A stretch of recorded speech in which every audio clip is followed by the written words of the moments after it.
Hey guys, welcome to Ecemile Türkçe. In this video, we are going to learn adjectivization. Even though in Turkish there are many adjectives, sometimes we have the need to add a suffix to a noun to make it an adjective. If the last vowel is a or I, we add l. If it is e or I, we add li. If it is o or u, we add lu. If it is ö or ü, we add lü. Now let's take a look at this word, başarı. Başarı means success. Now I look at the last vowel, it is I. That's why I will add l. Başarılı means successful. So this l, li, lu, lü, when they are added to a noun, it adds a meaning that it does exist. So it is successful, right, in this example. So it is a successful man, woman, a business, a project, whatever that is, it exists. So the success is there. But there's also a way, a suffix, that diminishes the meaning. So in our case, it will be unsuccessful with the suffix we add. Let's see which suffix those are. Sız, siz, sus, süz. Başarısız. Başarı, success. Başarısız, unsuccessful this time.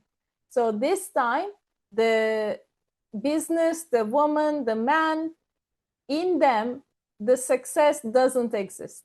Okay? So they are unsuccessful.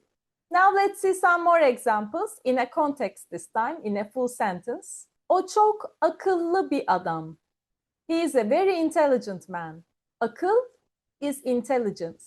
Akıllı became intelligent, right? Intelligent man in this case. Akılsız adam, unintelligent man or stupid man.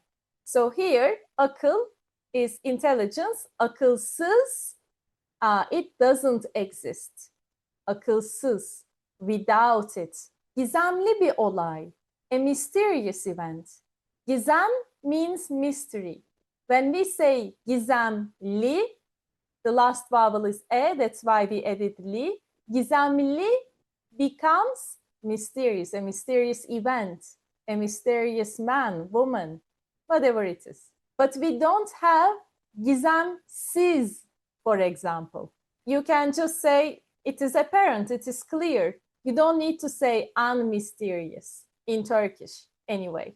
So there is no gizemsiz.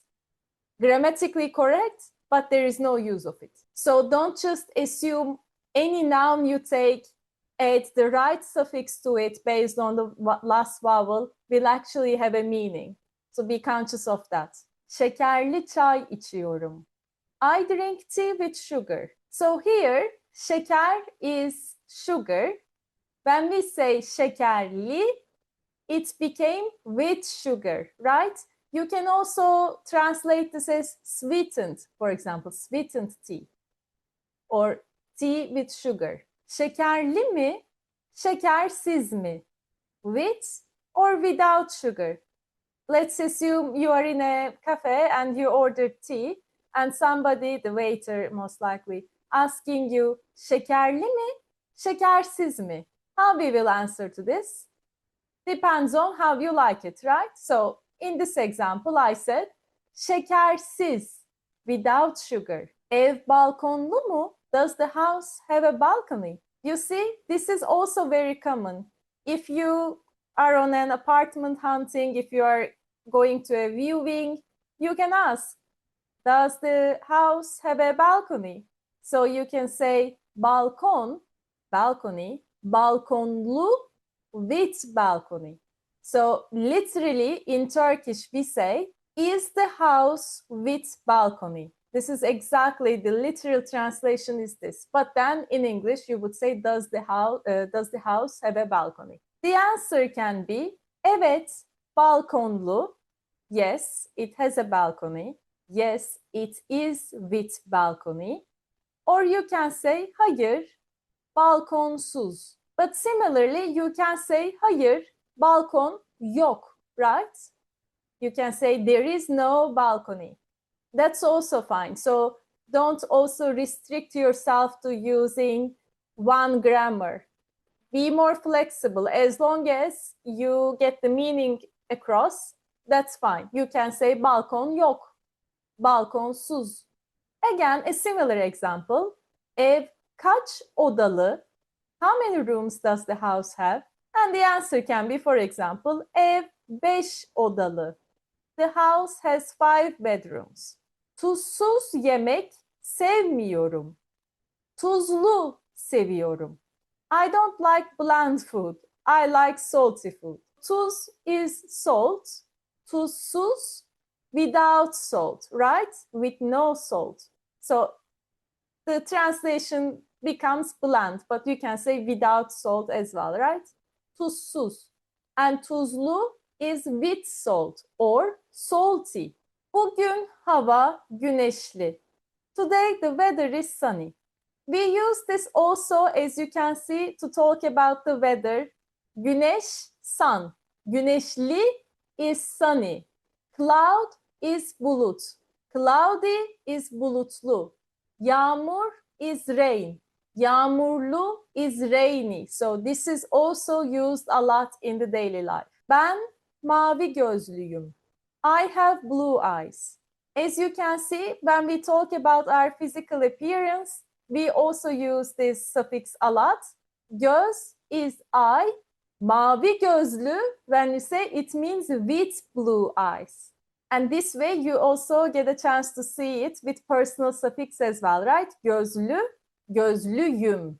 I am. Sen evsizsin. You are homeless. Ev means house or home, right? When we say evsiz, without a home, without a house. So when you tell someone that, it means you are homeless. Just like English, homeless. So there is absence of home.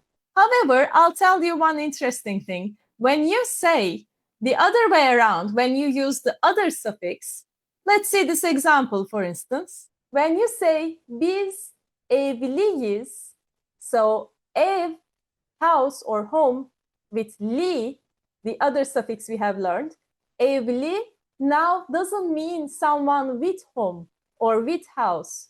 Like it doesn't mean a homeowner, for example. It means married. So this is, think about it as an exception maybe, because most of the time when you use these two suffixes, l, li, lu, lu, sus, sis, sus, sus, usually they are like opposite of each other.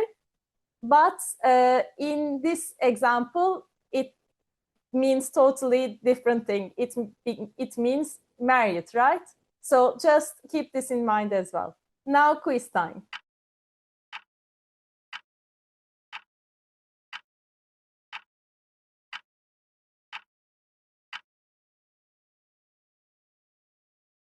Thanks so much for watching this video. I hope you enjoyed it. Please don't forget to like and subscribe, and I'll see you in the next one.